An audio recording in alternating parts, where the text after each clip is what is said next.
বিপদ হয়তো বা কেটে গিয়েছে ধরে নিয়েছি আমরা, কিন্তু সত্যিকার অর্থে একটি গ্রহণযোগ্য নির্বাচন এবং নির্বাচনের মাধ্যমে একটি স্বাভাবিক সরকার, এই সরকার কিন্তু ইন্টারিম সরকার কখনো স্বাভাবিক না। এটার পক্ষে থাকতে পারে, এটা কতদিন থাকতে পারে এটা নিয়ে আলাপ আলোচনা হতে পারে, বাট এটা পক্ষেও যারা বলবে তারাও বলবে ইন্টারিম ইজ ইন্টারিম, এটা অন্তর্বর্তীকালীন সরকার, এটা দুইটা সরকারের দুইটা রিজিমের একটা মাঝামাঝি সময়। এখন এই অবস্থায় আমরা কিছু ক্ষেত্রে অনুভব করে ফেলেছি যে আসলে আমাদের মধ্যে যে বিপদটা ছিল এটা হয়তো কেটে গিয়েছে, কিন্তু বাস্তবতা হলো যে আমাদের মধ্যে সেই দিব্য দৃষ্টির অভাব রয়েছে বলে আমরা এখনো দেখতে পাচ্ছি না যে এই বিপদ তো কাটেনি, বরং এই বিপদ আরও ঘনীভূত হওয়ার সম্ভাবনা অথবা আশঙ্কা দেখা দিয়েছে। তো এখন যেই পক্ষগুলোতে আপনি দেখছেন যে রাজনৈতিক দলগুলোতে কিছু কিছু ক্ষেত্রে বিভাজন লক্ষ্য করা যাচ্ছে,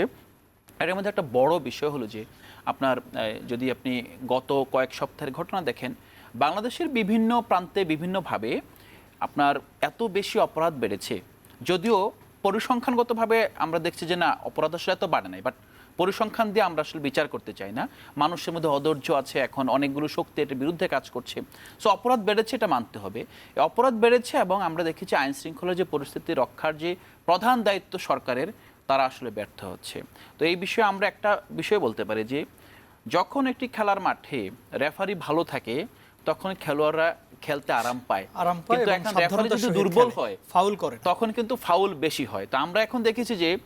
দুর্ভাগ্যজনকভাবে অন্তর্বর্তী সরকারের যে রেফারি যদি বলেন, যেটা তারা নিজেরাও বলতো তারা ফেসিলিটেটর, তারা আসলে শাসকও না পরিচালকও না, ফেসিলিটেটরের জায়গায় তারা আসলে সঠিকভাবে ফেসিলিটেট করতে না পারার কারণে আমরা অনৈক্যের বীজগুলো দেখতে পাচ্ছি।